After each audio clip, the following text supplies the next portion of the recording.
This is Scott the Fix-It Guy. Today we have a Whirlpool dishwasher that is not getting enough water, and it's not heating up the water, and it's not melting the soap, it's not getting the dishes clean.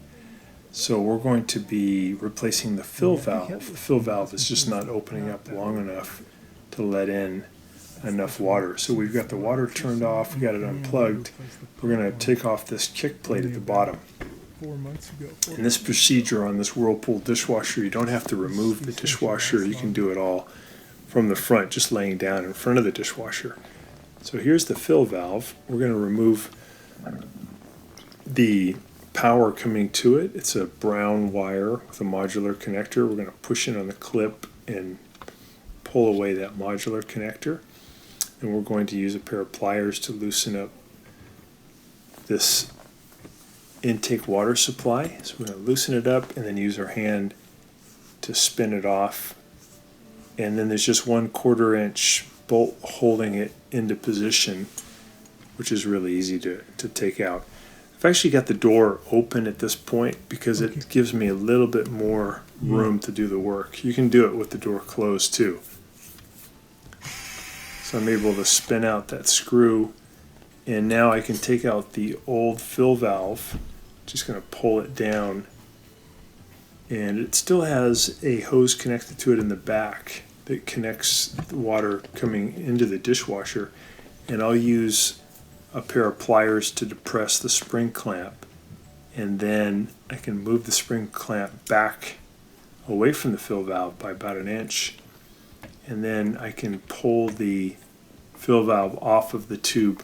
When you do this, you want to make sure you grab the black tube securely with one hand and then pull the fill valve towards you as you twist it to get it off. Make sure you don't pull hard on that black tube though. You don't want to pull the tube towards you. You want to kind of keep the tube where it is, but pull the fill valve towards you. Here's the new fill valve. We're going to push it into that new black hose.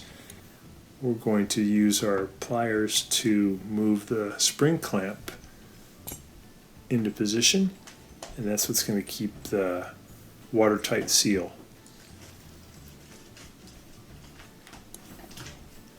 So we've got that spring clamp exposed. We're going to pinch in on it and then bring it toward the fill valve. You can get these fill valves online. You just got to put in your model number and then put in the word fill valve. So now I'm getting it into position, lining up the hole in the plastic with the hole in the metal frame. I'm going to put in the 1/4 inch screw,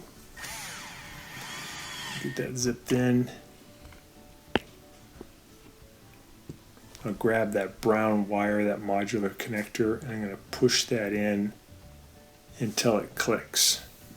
That's bringing power to the fill valve. These fill valves just get weak over time, and they don't open up long enough to let in enough water, or sometimes they get clogged with debris. It's usually at about maybe the 7 or 8 year mark.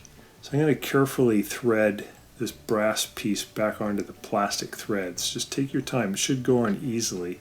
If it's not going on easily, you're cross-threading, and you don't want to tighten that. You want to do it over until it goes on easily, probably about 5 turns. And then you need to use pliers to give it a little bit more turn to get it tight. There's a rubber gasket in there too that helps make a watertight seal. So once you got that on tight, you can turn the water back on and plug it back in and just look for any leaks. If it does leak a little bit, you might have to tighten it more. You turn it on and make sure that it's going to fill up with water. The water should reach up real close to the heating element or even touch the heating element, and that means it's got the right water level. So I hope that's been helpful to you, and I hope that gets your dishwasher working. Thanks so much for watching, and please subscribe.